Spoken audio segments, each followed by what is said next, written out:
Langani, colunista e professor do Infomoney. Hoje eu estou aqui para entrevistar o brilhante analista político Felipe Martins. Eu falo brilhante não é porque ele é amigo meu não, mas porque ele acertou o resultado das eleições americanas, dos 50 estados, ele cravou em 48 dizendo que o Trump ganharia, falou, Trump ganha aqui, Hillary ganha aqui, Trump ganha aqui, Hillary ganha aqui. E, enfim, acertou lá o resultado da eleição americana. Como se não bastasse acertar o resultado da eleição americana, o Felipe Martins, ele acerta também o resultado da eleição brasileira, numa entrevista que ele deu a mim há pouco mais de um ano, onde ele diz que o segundo turno seria entre um candidato do PT e o Bolsonaro, com vitória para o Jair Bolsonaro.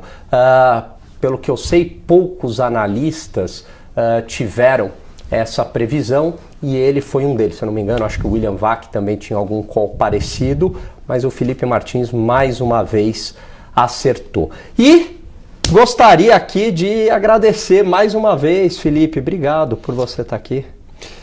Eu que agradeço, Alan, é sempre uma honra estar aqui com você. A última entrevista que a gente teve aqui rendeu muito, como você está falando. A gente teve ali oportunidade de falar sobre o cenário político eleitoral mais de um ano antes das eleições, então as coisas ainda não tinham se desenhado claramente.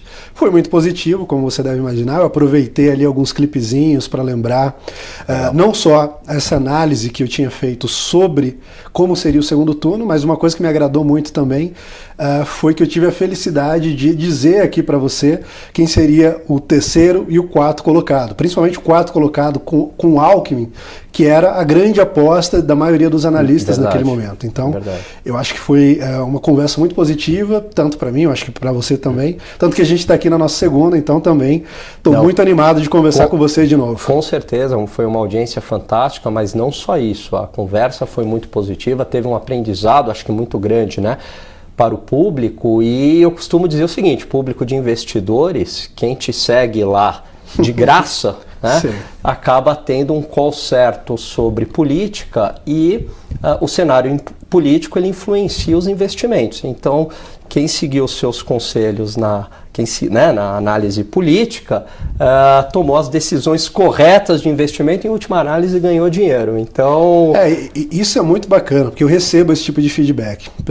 Pessoal do mercado, investidores, que falam: olha, eu estava aqui acompanhando suas análises da eleição americana, estava todo mundo, falou: quer saber, eu vou fazer uma coisa mais ousada e vou apostar no que ele está falando aqui, ganharam dinheiro. Isso tinha acontecido com o Brexit antes disso também. E agora com a eleição eu recebi também esse tipo de feedback. Muito legal, porque você vê que tem muita gente que confia a ponto de arriscar a própria pele, para citar aqui fugiu não, Nassim Taleb, que é uma figura que a gente sempre menciona. Aliás, tem um programa aqui no Infomoney, né, do meu amigo Richard, que é basicamente sobre o antifrágeis, o Nassim Taleb. Um abraço aí para você, Richard, e para o Roxo.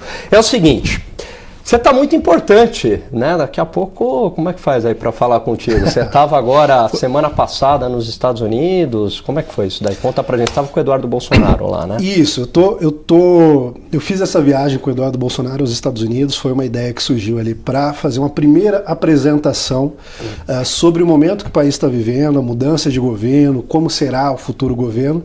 E eu recebi esse convite do Eduardo para acompanhar ele, fazendo ali a mesma coisa que eu faço aqui, apresentando análises, mostrando qual é a minha leitura do momento que a gente está vivendo e como isso pode criar oportunidades para os dois países. Então a gente teve ali uma agenda de alto nível, muito bacana. O Eduardo teve reuniões com pessoas na Casa Branca, tanto ali os conselheiros especiais, conselheiros sêniores, como o caso do Jared Kushner, que além de ser conselheiro sênior, é também genro do Donald Trump. A gente teve reuniões com pessoas do Conselho de Segurança Nacional da Casa Branca, Departamento de Tesouro, Departamento de Comércio, Departamento de Estado, enfim, uma série de organismos, todos os principais órgãos, também no Senado, no Congresso, com deputados e senadores, com o setor privado, evidentemente, muitos investidores. E uma coisa muito bacana que a gente viu lá é que pela primeira vez em muito tempo, os americanos, os investidores ou pessoas do governo estão olhando com grande otimismo para o Brasil. Isso pareceu muito positivo, foi bacana ter participado disso. Eu sou, como você sabe, uma pessoa que escreve aí sobre a relação desses dois países e participar ali em loco, ver como as coisas estão, quais são as perspectivas, foi uma experiência também espetacular. Sem contar que eu encontrei ali com vários dos meus ídolos, diria até que... Ted Cruz. Ted Cruz, Marco Rubio, encontrei com, enfim, figuras até um pouco mais criticadas pela mídia, como Steve Bannon, mas foram encontros muito bacanas. A gente teve ali a oportunidade de apresentar esse momento que o Brasil vive e acreditamos que isso vai ter também um saldo muito positivo, um retorno muito positivo para o Brasil. Perfeito. E aí, por falar em relações exteriores, né, como você disse, temos aí um novo ministro que é o Ernesto Araújo, certo? E a linha dele, ele é um grande crítico do globalismo. Eu já conheci o que é esse termo, esse conceito, né? Aliás, o nosso amigo Flávio Morgenstein, né, no Senso em Comum, ele escreve bastante sobre isso, muito bons textos, mas era algo novo do grande público, da grande mídia, e de repente essa palavra apareceu, e muitas vezes com uma certa confusão com globalização. Felipe, curto e grosso, o que é globalismo? Tá, comentando antes a nomeação do Ernesto, acho que foi muito bacana, eu até brinquei com isso em alguns textos, que o Ernesto não apenas vai ser o responsável pela política externa, como vai ter uma função pedagógica. Assim como o Flávio, eu, outras figuras, você mesmo, tem alguns textos sobre globalismo, e durante muito tempo isso foi uma coisa um pouco negligenciada, deixada de lado, e simplesmente figuras ali do establishment diplomático, do establishment de política externa brasileira, ignoravam o assunto e achavam que era um assunto sem relevância para a política internacional. Em que pese, na minha leitura e na leitura de muitas pessoas dentro e fora do Brasil, o globalismo ser ali o principal elemento hoje na política internacional, pelo menos desde a eleição do Trump, ou talvez antes disso até, com o Brexit no Reino Unido. Nós tivemos esse tema do globalismo sendo inserido no debate público americano, no debate público europeu, com o Brexit e com outros partidos que se posicionam como partidos soberanistas, partidos eurocéticos e, sobretudo, partidos antiglobalistas. E agora a gente tem um ministro das Relações Exteriores, o chefe da diplomacia brasileira, dizendo claramente que ele é uma figura antiglobalista e dizendo, inclusive, que uma das missões que ele tem, um dos objetivos que ele tem à frente do Ministério é enfraquecer o globalismo. Então, isso nos coloca exatamente nessa pergunta. O que é o globalismo? Como que a gente pode entender o que de fato é isso? E uma série de confusões que decorrem disso. Muita gente achando que globalismo é apenas um sinônimo ou uma palavra para globalização, e claramente não é. Globalismo, para a gente definir de modo bastante simples aqui, tranquilo, globalismo seria uma ideologia, como vários ismos que nós temos, uma ideologia que acredita que todos os problemas que nós temos hoje no mundo são melhor abordados, melhor atacados, se feitos desde uma perspectiva global, ou seja, não nas instâncias decisórias nacionais, mas nas instâncias decisórias supranacionais. E como que isso se dá? Essa ideologia, ela começa a ganhar, embora seja anterior a isso, nós temos ali figuras como Kant, que já falavam de algum modo em ideias ali que poderiam ser classificadas como globalistas, mas essas ideias ganham força sobretudo após a Primeira Guerra Mundial. Primeira Guerra Mundial, a gente tem um saldo ali até então não conhecido de mortos, de fome, de miséria, e aquilo causa, evidentemente, um impacto muito grande em estudiosos, em empresários, em uma série de pessoas que tomam nas suas mãos a missão de buscar, de algum modo, uma paz. E aí o diagnóstico que eles fazem era basicamente o diagnóstico de que o problema todo da guerra tinha relação com os nacionalismos, com as nações, com as soberanias, e acreditavam que nós havíamos chegado num momento que se justificava a criação de organismos internacionais para tomar o destino das nações e das relações internacionais nas suas próprias mãos. A gente tem ali, dentre as coisas mais conhecidas que influenciam de algum modo, ainda que resguardando um pouco a soberania, os 14 pontos do Woodrow Wilson, então presidente americano, que propunha, dentre outras coisas, a criação da Liga das Nações. Já com essa perspectiva de buscar, dentro de algo que remetia muito a Kant, a paz e a prosperidade por meio ali da distribuição de democracias, distribuição evitando guerras, né, entre os países. O objetivo declarado era basicamente esse. Nós queremos a paz. E para obter a paz, era o diagnóstico deles, nós precisamos diluir a força das nações. Porque as nações se chocam, as nações entram em guerra, as nações levam aos conflitos, e isso não é bom porque agora a guerra tomou uma proporção muito grande. Então, eu diria que do ponto de vista teórico, conceitual, a gente tem que classificar o globalismo mesmo como uma ideologia, como um projeto de poder, uma visão até um certo ponto utópica, e a gente pode ver isso, por exemplo, em livros clássicos das relações internacionais, como um livro escrito pelo historiador E. H. Carr, que se chama 20 anos de crise, que basicamente fala sobre o tipo de ideia e de ideologia que tinha força no período imediatamente após a Primeira Guerra Mundial, no período entre guerras. E segundo ele, essa ideologia que tinha força naquele momento era exatamente a responsável pela Segunda Guerra Mundial.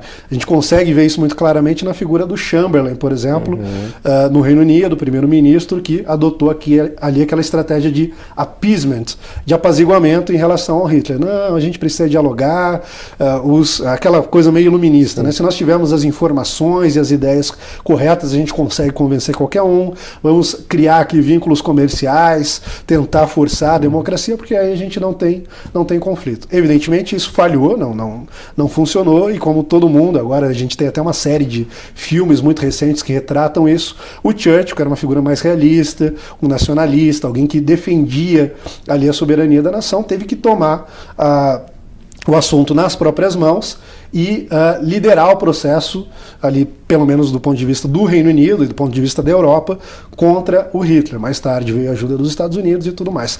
Interessante notar nisso aí é que, como eu disse, o objetivo declarado deles é alcançar a paz, alcançar a prosperidade. Mas, segundo alguns críticos já de primeira hora, como o E. H. Carr, o próprio Churchill, eles não conseguiram isso. E não só não conseguiram isso, como causaram uma guerra ainda maior do que a Primeira Guerra Mundial, que foi a Segunda Guerra Mundial.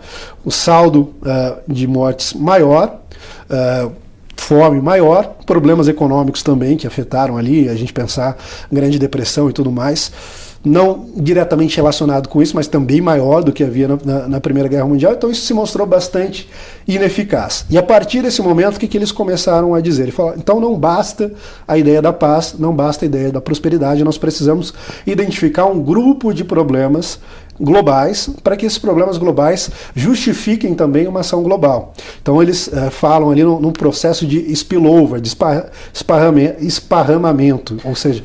E é a partir daí, até numa leitura que eu tive, acho que do Roger Scruton, que a União Europeia ela é criada, né, ali para evitar um conflito entre as nações, quer dizer, vai muito além do espectro econômico, né? Exatamente. Você tem ali sempre na base uma coisa de natureza política, eu diria filosófica até, e também um projeto de poder muito claro. Então, não se restringe a economia como muitas vezes algumas pessoas parecem pensar. Perfeito. Naquele momento, eles começam com esses estudos e dão ali essa justificativa. Então, você tem esse processo de spillover, que significa basicamente que os problemas começam a se esparramar para além das fronteiras. E uma vez que os problemas estão para além das fronteiras, o argumento deles é que as nações já não dão mais conta de resolver esses problemas por conta própria, sozinhas. Então precisaria de instâncias superiores, no primeiro momento com cooperação dos estados, para lidar com esses problemas. Cooperação dos estados, legal, não tem nenhum problema, soberania preservada. Mas a tendência que a gente assistiu desde a década de 40, década de 50 até o dia de hoje foi cada vez mais consolidar essas organizações em torno de uma burocracia permanente, ou seja, que vem de fora. Né? Burocracia permanente, vinda de fora, muito pouco transparente, não sujeita a nenhum tipo de controle democrático, ou seja, nós não votamos para colocar essas pessoas lá, não são pessoas indicadas. E como não há transparência, eu não sei quais são essas pessoas, não tem um mapeamento completo delas, você não tem, a pessoa que está assistindo em casa também não tem, o que acontece? É algo muito parecido com o que acontece num sistema de poder interno. Algumas poucas pessoas têm acesso a elas.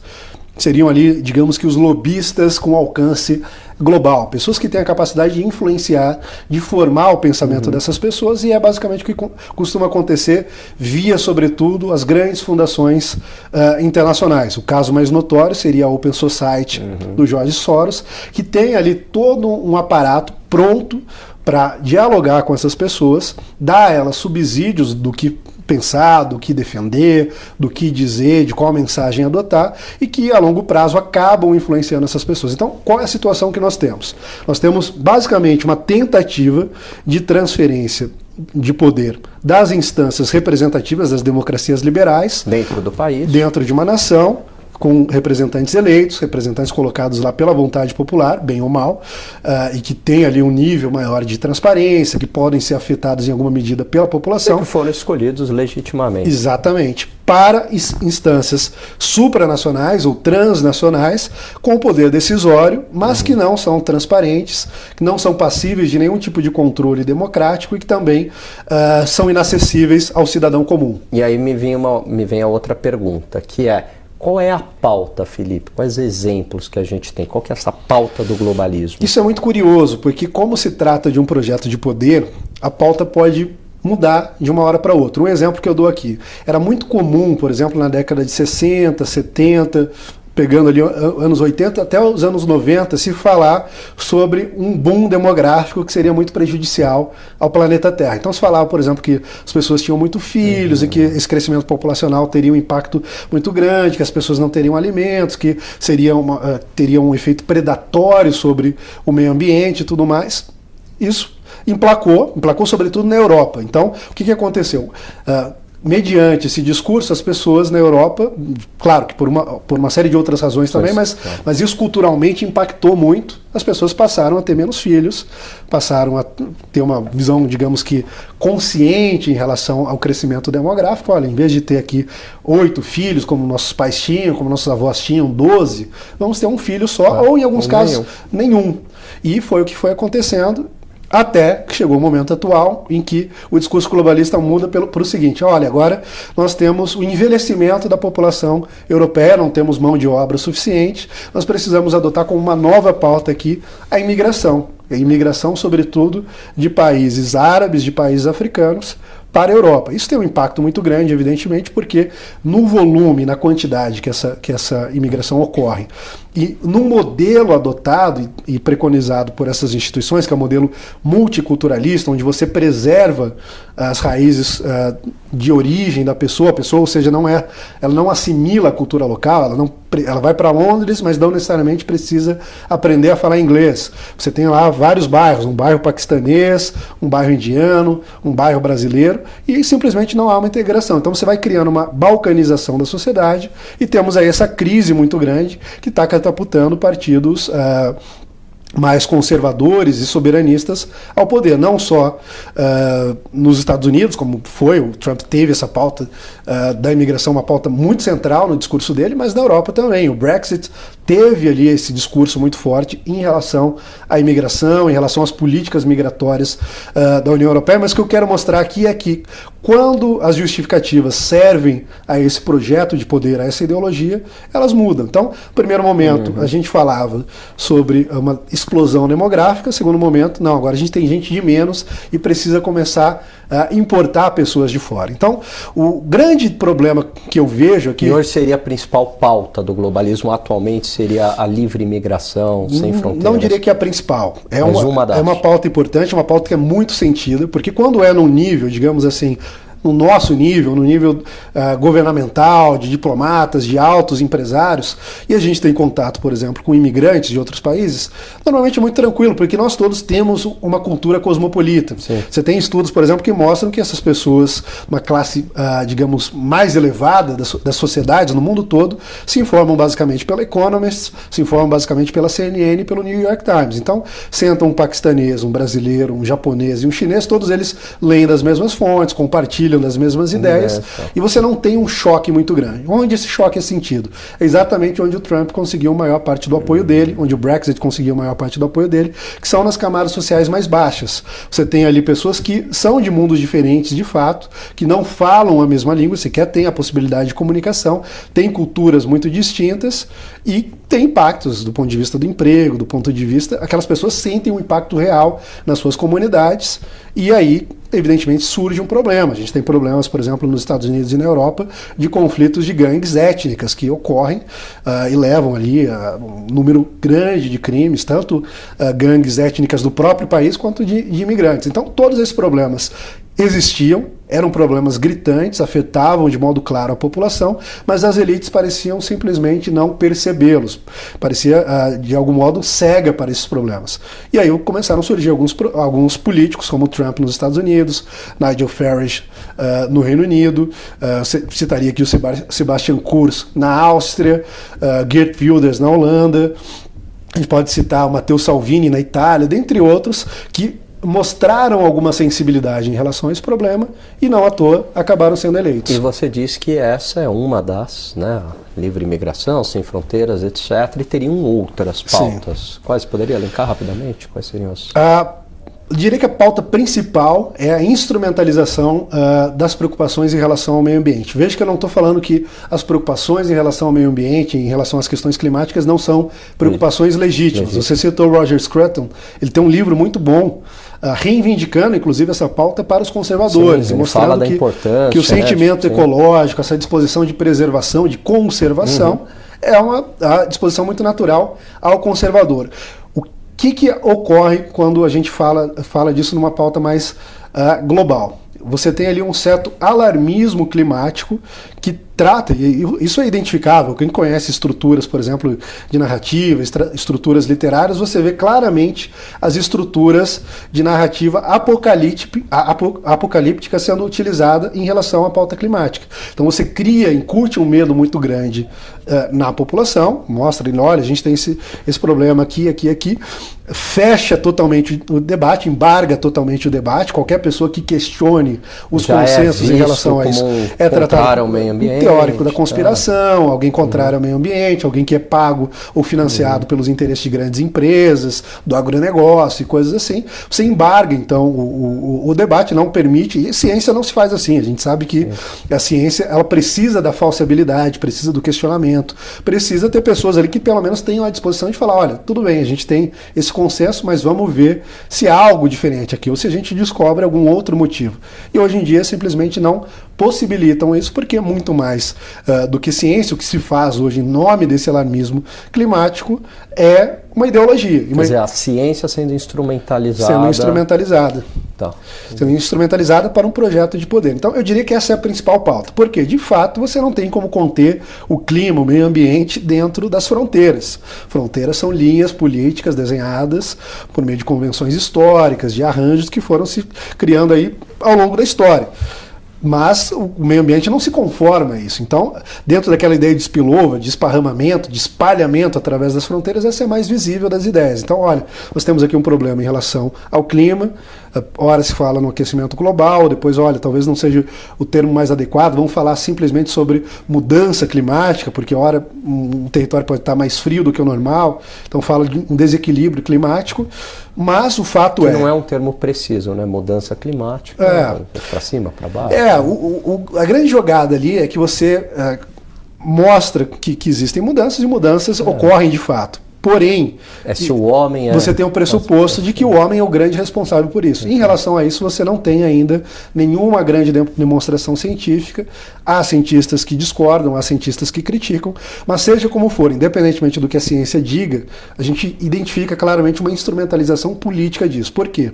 Nós precisamos entender que quando a gente fala de globalismo, que a gente não está falando de um governo mundial, a gente falou dessa transferência de poder das instâncias decisórias nacionais, das assembleias, dos congressos, dos parlamentos para esses órgãos internacionais, mas o que está se propondo basicamente é uma ideia de formar um conjunto de regimes internacionais, regimes quase impessoais, muito baseados na ideia da tecnocracia, e aí vem essa burocracia permanente que supostamente não teria ideologias, não teria interesses políticos, não teria interesses próprios, a gente sabe que nunca é assim, transferir para essas instâncias. Então a gente teria ali um conjunto de regimes internacionais, um regime climático, um regime econômico, um regime para questões de imigração, e vai se criando esses regimes, chefiados, ninguém sabe por quem. E essa influência... Compostos, ninguém sabe por quem, e aqueles poucos que têm acesso... Vai para o Congresso, vai para instâncias judiciais. E chegam muitas vezes prontas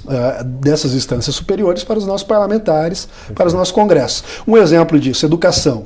Então você tem ali uma pauta de educação, que também é um outro tema muito caro aos globalistas, e isso está exposto em livros. Eu poderia citar aqui o livro do Pascal Benadin, que se chama Maquiavel Pedagogo. Ele mostra ali uma série de práticas e propostas feitas no âmbito da Unesco para você transformar o sistema educacional do mundo todo em um sistema, na verdade, de engenharia social, para você criar, fabricar o novo homem, o novo cidadão, que seja um cidadão apto a uma sociedade global, e aqui sociedade global nesse sentido, que as decisões não sejam tomadas mais localmente, mas sejam tomadas numa instância global. Então, o Pascal Benadin propõe isso, mostra isso muito claramente ali, e muito recentemente a gente teve um exemplo.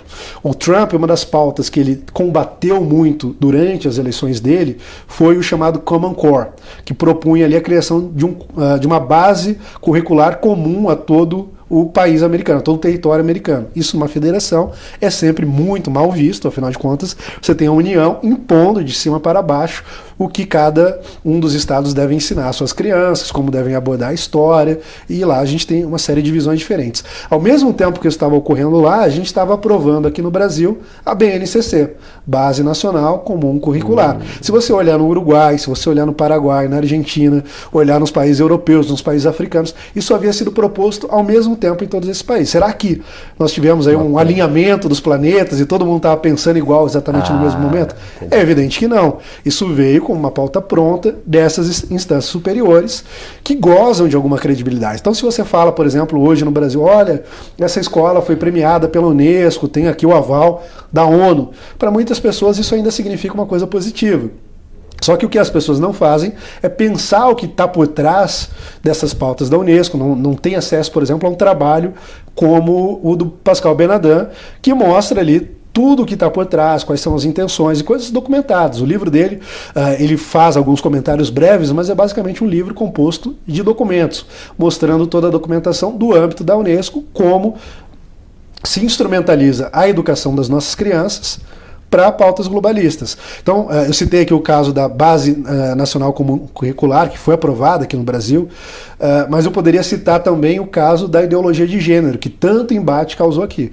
Entrou aqui no Brasil, entrou nos Estados Unidos, no Canadá, no México, na França, no Reino Unido, na África do Sul, na Índia. E tudo ao mesmo tempo. Tudo ao mesmo tempo. Ou seja, mais uma...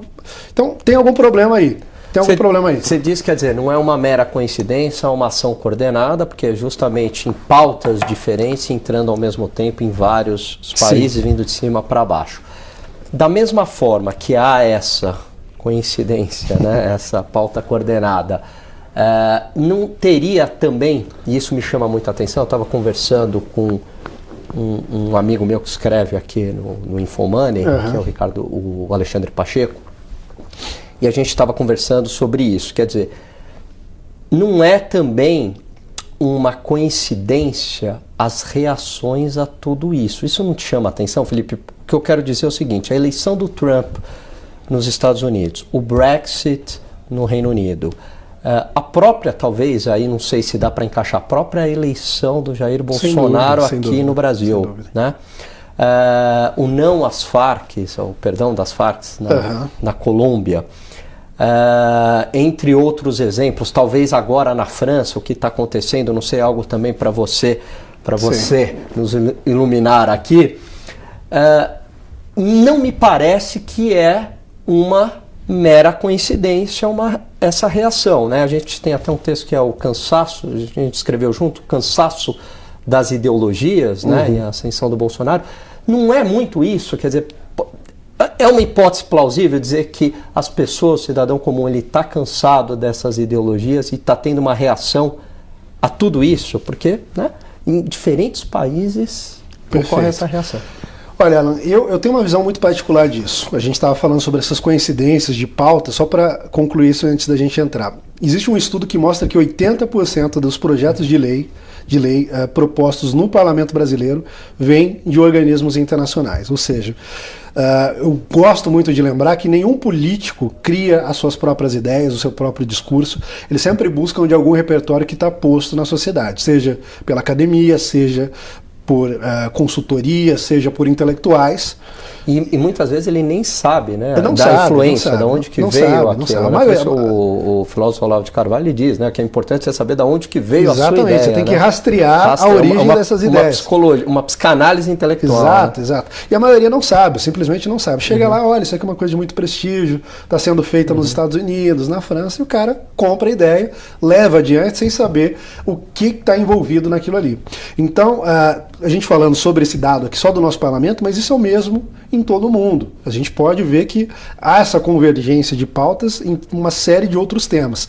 E aí entra esse assunto que você me perguntou, sobre a reação. Então nós temos ali claramente uma ação coordenada do ponto de vista internacional, e eu diria que são dois fenômenos que estão juntos. Então as elites nacionais da maioria dos países, sobretudo dos países ocidentais, elas se tornaram muito cosmopolitas. Eu falava há pouco sobre o fato da maioria se informar pela Economist, se informar pela CNN, se informar pelo New York Times. Aqui no Brasil a gente poderia citar alguns veículos, não vou fazer isso para não ficar deselegante aqui para o Infomoney. Até, Felipe, eu diria que o modo de se vestir, o padrão de culinária... É toda uma cultura, realmente. Você não tem ali um conjunto, talvez, de ideias, mas você tem um processo de aculturação. Então, as pessoas se comportam da mesma maneira, sinalizam as mesmas virtudes, que não necessariamente possuem aquelas virtudes, mas do ponto de vista das aparências é sempre muito positivo demonstrar certas virtudes, certas preocupações. E isso fez com que a realidade popular, a realidade da população real desses países se tornasse impermeável, ou seja, inalcançável para essas elites. E isso então criou uma divisão muito clara. Criou uma divisão muito clara aqui no Brasil, criou uma divisão muito clara nos Estados Unidos, na Europa, no mundo todo. Você vê claramente que esses processos todos que você mencionou, a eleição do Trump, a eleição do Bolsonaro, o Brexit, causaram um espanto muito grande nas classes falantes e nas elites de modo geral. Por quê? Porque simplesmente havia uma desconexão entre as elites e o homem comum. O homem comum estava enxergando esses problemas, estava se sentindo afetado por eles, não via nessa classe falante ninguém que estivesse dando voz a ele, aquilo que ele pensava sobre esses problemas todos, e encontrou nas pessoas que estavam de fato fazendo isso. No caso dos Estados Unidos, muito claramente, o Donald Trump deu voz, preocupações sobre a educação, Common Core, preocupações sobre a economia. Você tinha ali a desindustrialização dos Estados Unidos, era uma coisa que preocupava o americano médio, mas que parecia, não, aqui dentro da teoria econômica está tudo tranquilo, a gente está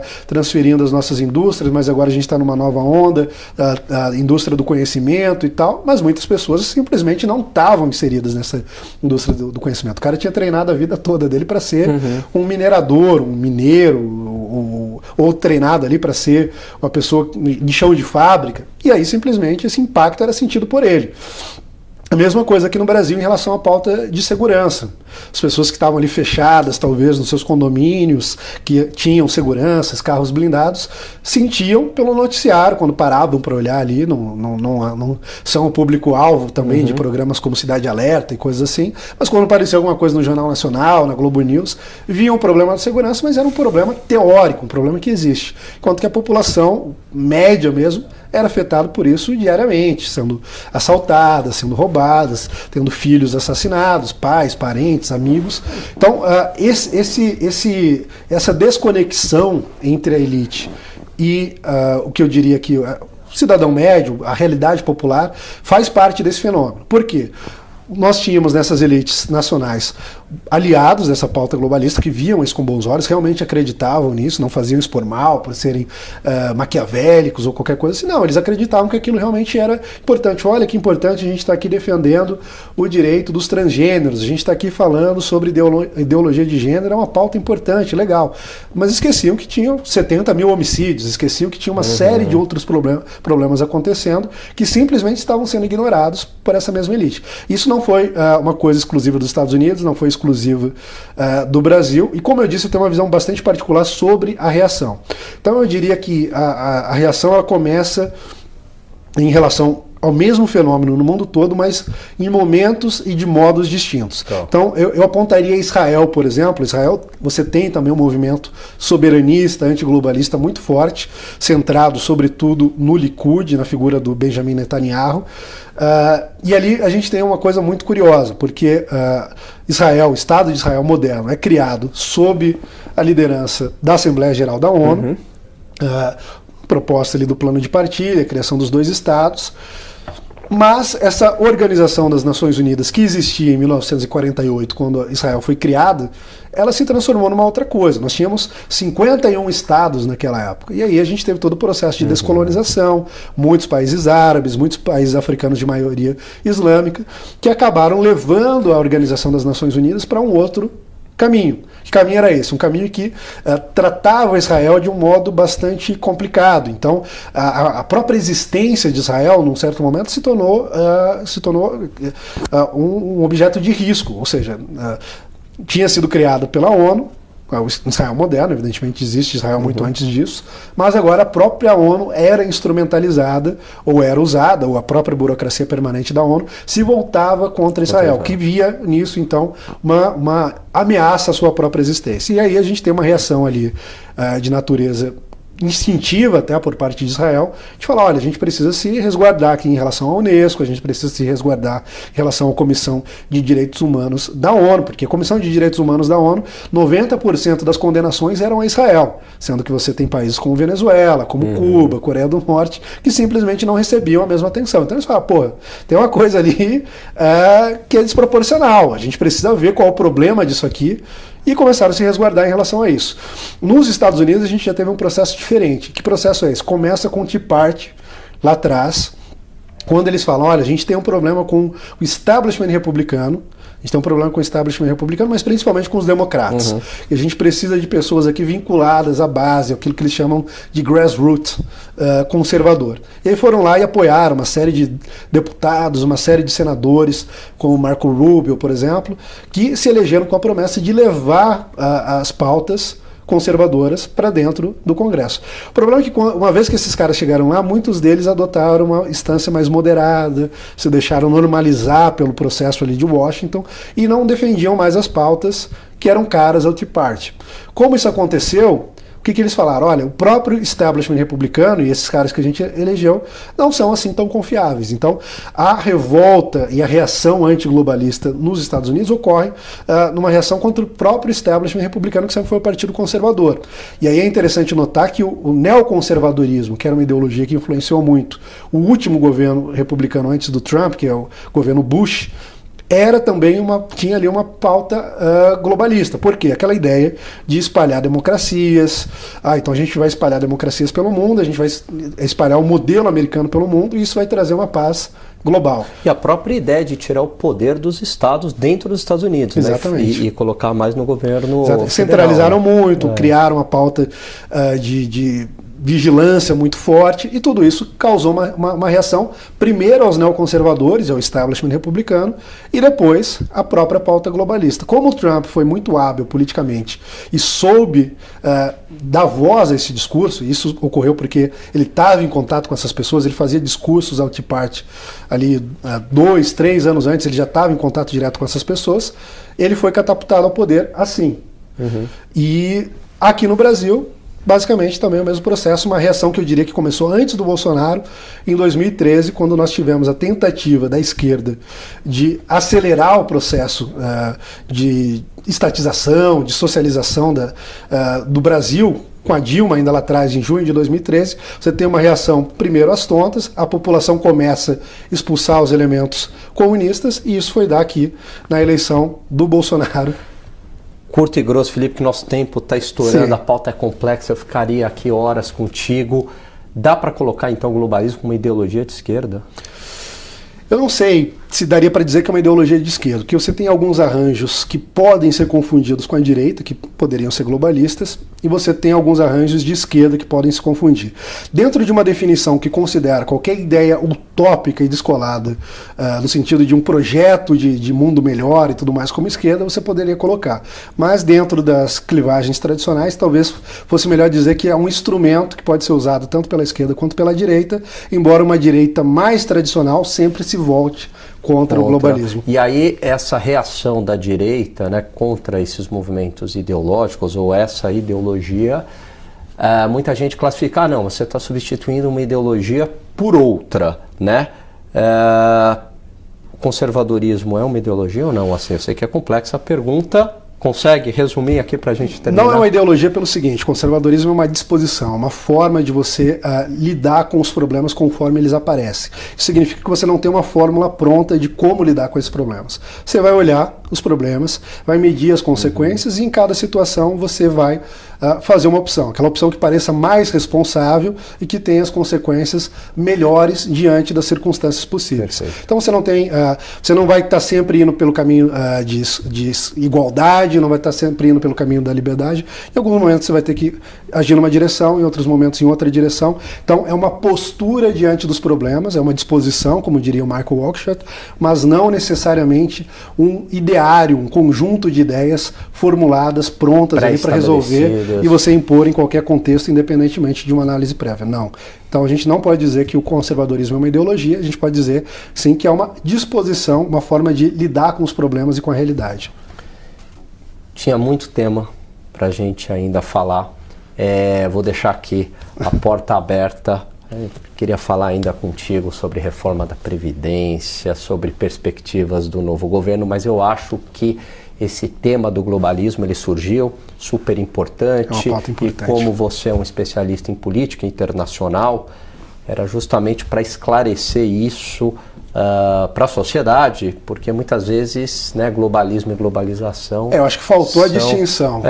Vai. Rapidamente, globalização, os fluxos espontâneos dos agentes econômicos, agentes privados, sem qualquer tipo de interferência. Deixa eu te cortar, é possível você ser contra o globalismo e a favor da globalização? Eu diria que para que você seja a favor da globalização, você tem que ser contra o globalismo. Tá, por quê? O globalismo é justamente essa tentativa de aparelhar a globalização e, de algum modo, fazer uma regulamentação. Então você usa essa burocracia permanente para controlar esses processos da globalização que ocorrem, naturalmente, de acordo com as escolhas e as ações dos agentes econômicos. Então a globalização, basicamente, ali é o fluxo espontâneo dessas decisões, dessas ações, enquanto que o globalismo é uma tentativa de instrumentalizar esse fluxo em nome de um projeto, em benefício de um projeto de poder. Maravilha. Excelente. Felipe, obrigado mais uma vez por você ter vindo aqui. A porta está aberta. A gente vai falar ainda de outros temas futuramente. Falaremos. Legal. Gente, termino aqui essa entrevista com o Felipe Martins, muito rica. Tenho certeza que ele trouxe aí muito conhecimento, muito conceito, muita informação que a gente não ouve por aí, né, na grande mídia. Citou aí autores, literatura especializada, enfim. Então, acredito que vocês tenham gostado. Eu gostei, né? E termino essa entrevista aqui com o Felipe Martins. Nos vemos no meu programa Tesouro Direto com Ganhos Turbinados na quinta-feira às 2h30. Muito obrigado pela tua audiência. Até mais. Tchau, tchau.